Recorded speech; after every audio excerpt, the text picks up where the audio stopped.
For this session, we've got a handout. Does anybody not have the handout yet? Okay, there's one couple there. It's the same handout that was in the previous two sessions. So it's not a new handout. It's the same one in the previous two sessions. And what the handout is an outline or overview of the field of Christian apologetics, showing the subdivisions into offensive and defensive apologetics. And one of the realms of offensive apologetics is natural theology. That's what we've been talking about the last two seminars. We've looked at a cosmological and a moral argument for God's existence. The other subdivision of offensive apologetics would be what's called Christian evidences, which would be an attempt to give reasons to think that the particularly Christian God is the true God. And one of the keys here will be the person of Jesus of Nazareth and the self-understanding of Jesus. And I go into this in much more detail in my book, Reasonable Faith, which has just come off the presses this last week. It has a long chapter in there on the self-understanding of Jesus. And really significant things have been going on among biblical scholars in this area in recent decades. When I wrote the second edition, which was published in 1995, in order to defend the radical self-understanding of Jesus, that is to say, who Jesus thought he was, his radical personal claims, I had to defend simply what is called implicit Christology. I felt that given the state of New Testament scholarship, I could not defend the view that Jesus claimed explicitly to be the Messiah or the Son of God or the Son of Man. Rather, Jesus' self-understanding was to be discerned by his implicit claims that were evident in his ability, for example, to forgive sins or to herald the inbreaking of the kingdom of God into human history, in the authority that he displayed in his teaching with respect to the Old Testament law and the will of God, with respect to his role as an exorcist and as a miracle worker. All of these displayed a divine self-consciousness, an implicit Christology. But what's happened in between the second edition and the third edition is that a great many New Testament scholars today are quite prepared to defend the view that the historical Jesus did in fact believe and claim to be the Messiah, the Son of God, and the Son of Man prophesied by Daniel in the 7th chapter of his prophecy.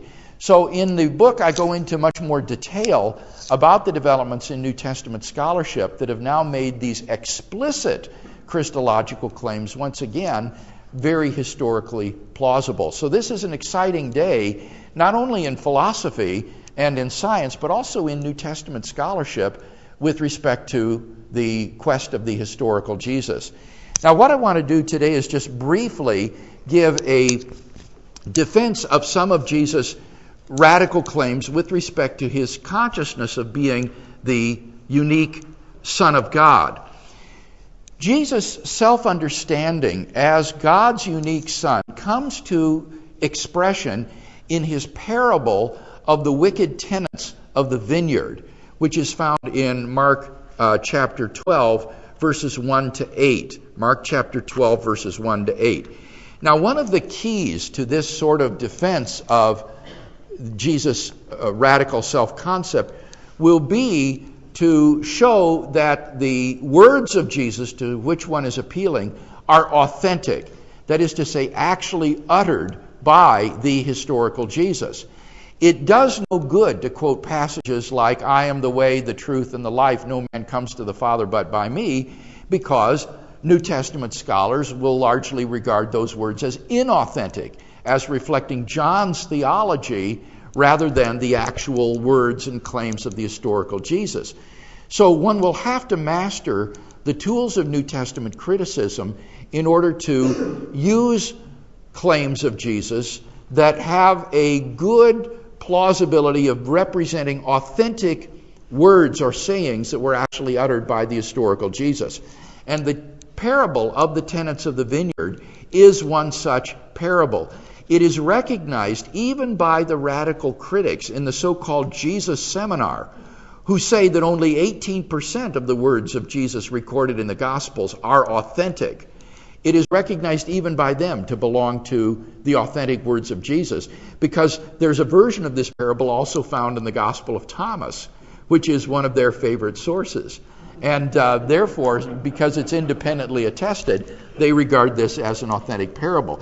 But even in its own light, it's a parable that seems to be very plausibly attributed to Jesus himself. It reflects very closely the Jewish Palestinian experience of absentee landlords who have tenant farmers who take care of their crops. In fact, you can show in rabbinic stories parallels to this that are very close to it, so that it really does reflect the historical situation of that day. Now, what is the parable about? Well, the parable, you recall, is about an absentee landlord who owns a vineyard which he lets out to certain tenant farmers. Now, the vineyard is a symbol of Israel that's drawn from the book of Isaiah, and the parable has phraseology that is just lifted right out of Isaiah with respect to God's planting a vineyard, which is the nation of Israel. So the absentee landlord here is God, and the tenants are the Jewish religious leaders of Jesus' day who are to be caring for the vineyard. And in the parable, the owner of the vineyard sends his servants to the vineyard to collect its fruit. And the tenants, or rather the servants sent by the landlord, are the various prophets sent by God over history to the owners of the tenants of the vineyard. And the reaction of the tenants of the vineyard in the parable is to refuse to heed these servants sent by the landlord. Instead, they abuse them. They beat them. They send them back empty-handed. They even kill some of them. Finally, the owner of the vineyard says, I have one left to send, my only beloved son. They will listen to my son. But what happens? The tenants of the vineyard say, this is the heir to the vineyard. Let's kill him, and the vineyard will be ours. And so they kill the son and cast him out of the vineyard. Now, what does this parable tell us about Jesus' self-consciousness? Well, it shows us that he thought of himself as the unique Son of God, distinct from all the prophets who have gone before, and even the heir of Israel itself. This is no mere Jewish peasant or rabbinical teacher.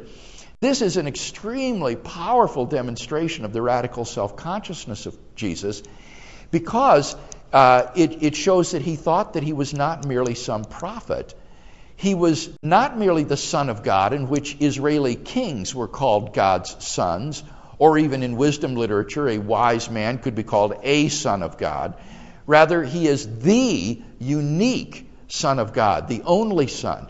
And you cannot eliminate the Son from the parable as an inauthentic later interpolation by the church, because without the Son, the whole point of the parable loses its impact. There is no point if he doesn't send the Son and the Son is killed. Moreover, the fact that the tenants call him the heir shows that he is the unique Son. It reinforces that point. So we have every reason to think that this was always part of the parable, and that it shows Jesus' uniqueness, both from other people who might be called sons of God, with a small s, if you will, and also from any prophet that God might have sent to Israel. Jesus claims to be more than a prophet, more than a son of God. He is the unique Son of God, even the heir of Israel.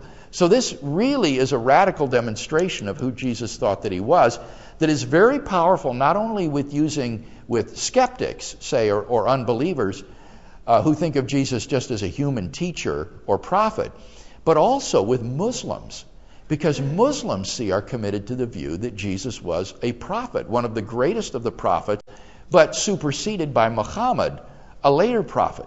But in the parable, Jesus is the last one to be sent. He is the only Son of the Father and the final messenger to Israel. So this parable is a dagger in the heart of Islam in its view of Jesus and Muhammad. So I find this to be I think this is one of the most powerful claims to divinity that is in the Gospels, is this parable of the tenants of the vineyard. And especially powerful because we have every reason to think this was authentic, that this was something that Jesus actually uttered. Now, Jesus' self-concept as God's unique Son also comes to explicit expression in Matthew 11:27. Matthew 11:27. This is how that saying goes. All things have been delivered to me by my Father, and no one knows the Son except the Father, and no one knows the Father except the Son, and anyone to whom the Son chooses to reveal him. Now again, there's good reason to regard this as an authentic saying of the historical Jesus. It's drawn from a very old document which is shared by Matthew and Luke, very often called the Q document. So this is not an original creation of the gospel writers. Rather, they're depending here upon either an oral or a written tradition that precedes them and therefore goes very far back, close to the life of Jesus himself. Moreover, it's unlikely that the early church would have invented this saying and put it on the lips of Jesus, because it says that the Son is unknowable. It says no one knows the Son except the Father. But as you can illustrate from the gospel, or rather the letters of Paul, the early church believed that we can know the Son. Paul's desire was to know Christ and his sufferings, and to become like him in his death. So you can show easily that the early church did believe that we can know the Son. And yet this saying says the Son is unknowable, only the Father knows him. So it's unlikely that this is a product of early church theology. Rather, this goes back to Jesus himself. But again, what does this saying tell us about Jesus' self-concept? Well, it shows us that he thought of himself as the exclusive and absolute Son of God. This is evident from the definite article, the Son. He thinks of himself as the exclusive and only Son of God. Moreover, he claims to be the only revelation of God the Father to mankind. No one knows the Son except the Father. No one knows the Father except the Son and those to whom the Son has chosen to reveal him. He is the only and exclusive revelation of God the Father, the God of Israel, to mankind. So this is really, really radical stuff. If Jesus was not who he claimed to be, he was crazier than Jim Jones and David Koresh put together, because he thought he was the absolute revelation of God, the Son of God. Finally, one more saying about from the historical Jesus, and that's the saying on the date of his second coming that we find in Mark chapter 13 and verse 32. Here's Mark 13 and verse 32. Mark 13:32. Here's how it goes. But of that day or that hour no man knows, not even the angels in heaven, nor the Son, but only the Father. Now this is, again, highly likely to be an authentic saying of the historical Jesus, because the later church, which attributed divinity to Jesus, would never have invented a saying attributing ignorance to Jesus. And yet this saying says he doesn't know the date of his second coming. Only the Father knows this, not even the Son. And so this suggests that this is a saying of the historical Jesus and not the product of early church theology. But again, what does this saying reveal to us about Jesus' self-consciousness? Well, it shows us he not only thought of himself as the Son of God, again, the definite article shows this, only the Son, but it also, notice, presents us with an ascending scale from men to the angels to the Son to the Father, a scale on which Jesus transcends not only every human being, but even every angelic being, and is proximate to the Father. So this is really incredible stuff. And yet this is evidently what the historical Jesus thought and believed about himself. So in these three sayings, which I would encourage you to memorize the references for, and be prepared to share them with an unbeliever, we see the radical self-consciousness of Christ revealed as the exclusive and only Son of God, who is the revelation of God the Father to mankind. C.S. Lewis was right, I think, when he said this: a man who was merely a man and said the sort of things Jesus said would not be a great moral teacher. He would either be a lunatic on the level with the man who says he is a poached egg, or else he would be the devil of hell. You must make your choice. Either this man was and is the Son of God, or else a madman or something worse. You can shut him up for a fool, you can spit at him and kill him as a demon, or you can fall at his feet and call him Lord and God. But let us not come with any patronizing nonsense about his being a great human teacher. He has not left that open to us. Well, much more could be said about this, and in the book I also explore the authenticity of Jesus' claim to be the Messiah, as well as the Son of Man prophesied by Daniel in the 7th chapter of his book, to show the divinity of Christ, or the divinity, rather, of his self-understanding. So I would commend the book to you if you're interested in exploring this further. But right now we want to throw it open for your questions and any discussion. Yes, Mark. One of the premises of this would be the worth of the Bible, establishing the worth of the Bible before you could go to these, wouldn't it? No, not exactly. What you have to show is that these are authentic sayings of Jesus. But you don't have to show the general reliability of the Bible or the New Testament, because you can have authentic sayings of a historical personage preserved in some largely unreliable document. Some scholars think, for example, that in the Gospel of Thomas there might be a saying or two of the historical Jesus preserved, even though the rest is just Gnostic garbage. Or in some of the apocryphal Gospels you might find an authentic saying of Jesus. So this is a misunderstanding that I think is very widespread among evangelicals, in that they think you have to give a kind of general demonstration of the reliability of the Gospels before you turn to examining these sayings of Jesus. And that's not the case. What New Testament scholars do today is they don't presuppose the general reliability of the Gospels. They treat them like ordinary historical sources from antiquity, and then they apply to them certain tests to try to see what parts are authentic and what parts are inauthentic. And even the Jesus Seminar grants that 18% of these words attributed to Jesus are authentic. And what we want to argue is that among those authentic sayings, or shall we put it this way, among the demonstrably authentic sayings of Jesus, since I think that even the ones that can't be demonstrated to be authentic, I think they are authentic, but among the demonstrably authentic sayings of Jesus, there are sayings that reveal to us this radical self-consciousness.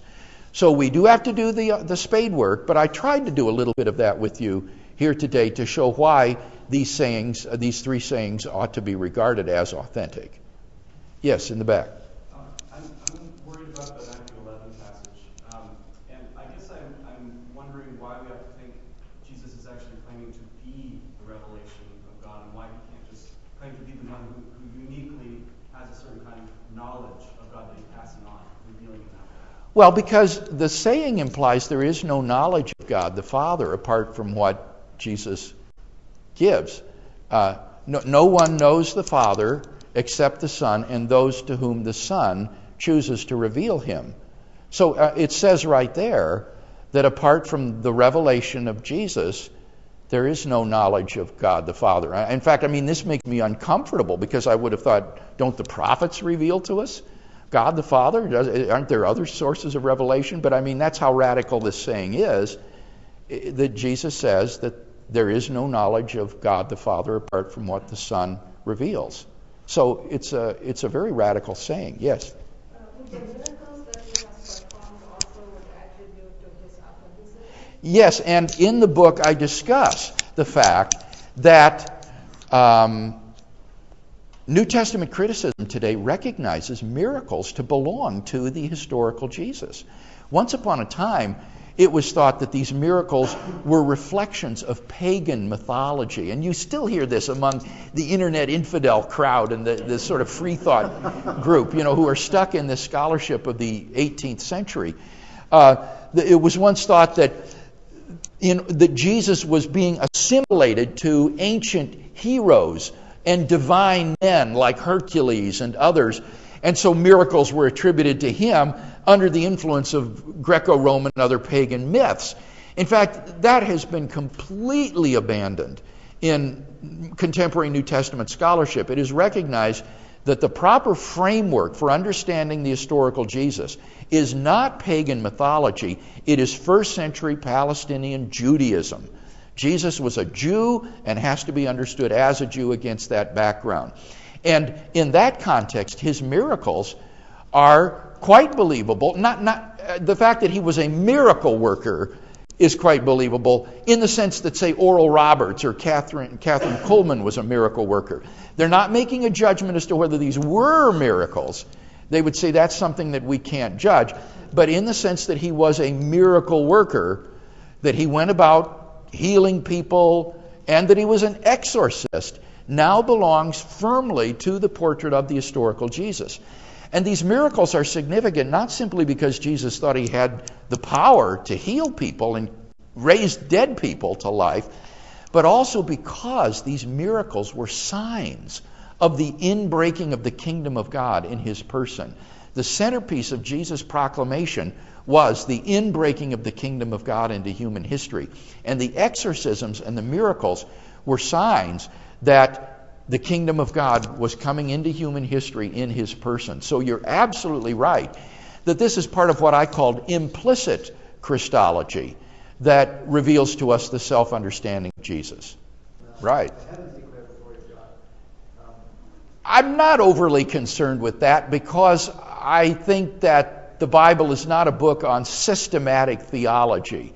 And therefore it's up to us to sort of systematize it, to figure it out. And so what we would say would be that Jesus is talking about perhaps the deepest essence of who God the Father is, and that has never been fully displayed by any prophet or person in the past. But in Jesus we do really see the essence of who God is. And this would then make a framework, you see, in which a saying like, I am the way, the truth, and the life. No one comes to the Father but by me. He who has seen me has seen the Father. How can you say to me, Philip, show us the Father? That makes a saying like that look more plausibly authentic, doesn't it? In light of this other authentic saying. So that can then form a bridge to these more radical Johannine theological statements that now begin to look plausibly authentic in this light. So I'm not overly concerned with that, but would say that if you do systematic theology, you're going to need to do some finessing on this to make sense of it. Yes? With the following statement, he's invitation for people to come to him, learn from him, and to take his yoke. Would that be considered inauthentic? I don't know. That's the next statement he makes. Oh, is it? Learn from me. What is the previous statement? Well, the one that no one knows the Father. Uh-huh. Yeah. And the next statement is his invitation for Yes. to come to him and learn from him. Yeah. I have never, frankly, studied that other saying, so I don't know what the general opinion is about that. These sayings, as this question illustrates, come one by one. It's not as though you have a whole discourse that one will say, aha, if one sentence is authentic, that gives you the whole thing.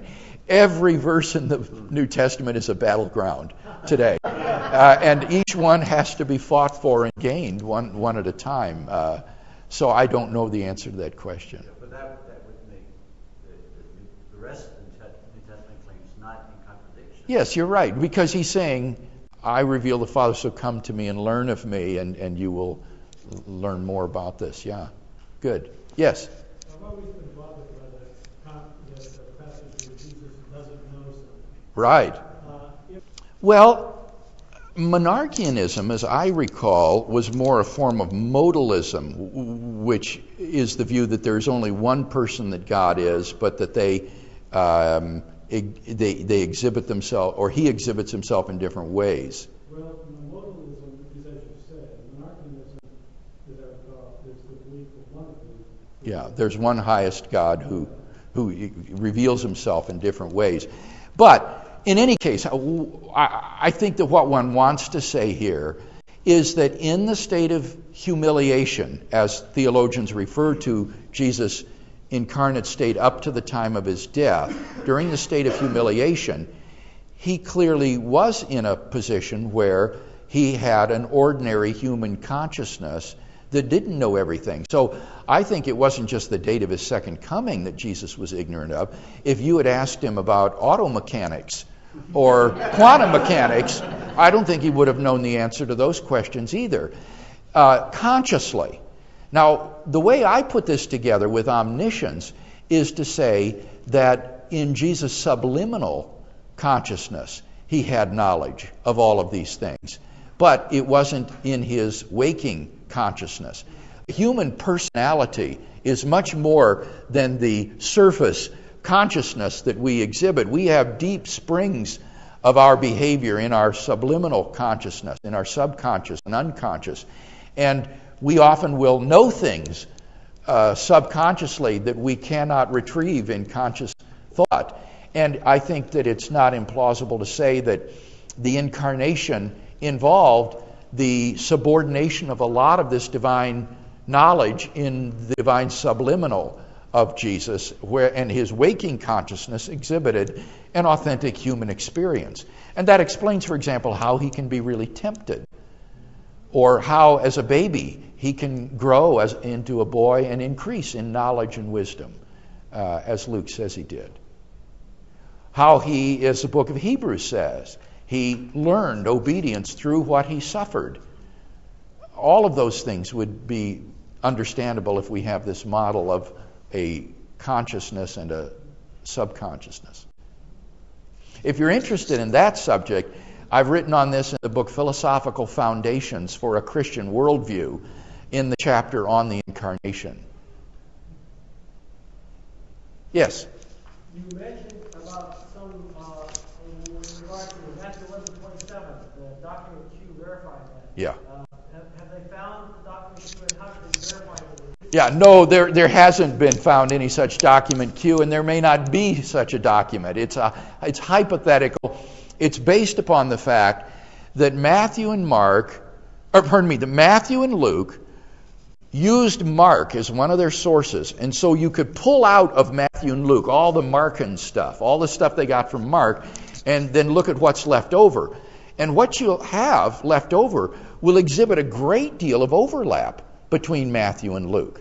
Now, if Matthew and Luke were written independently of each other, and you take out all the Markan stuff, and there's still this area of overlap, the suggestion is they must have had a common source for that material. Whether that was an oral source or a written source, nobody knows.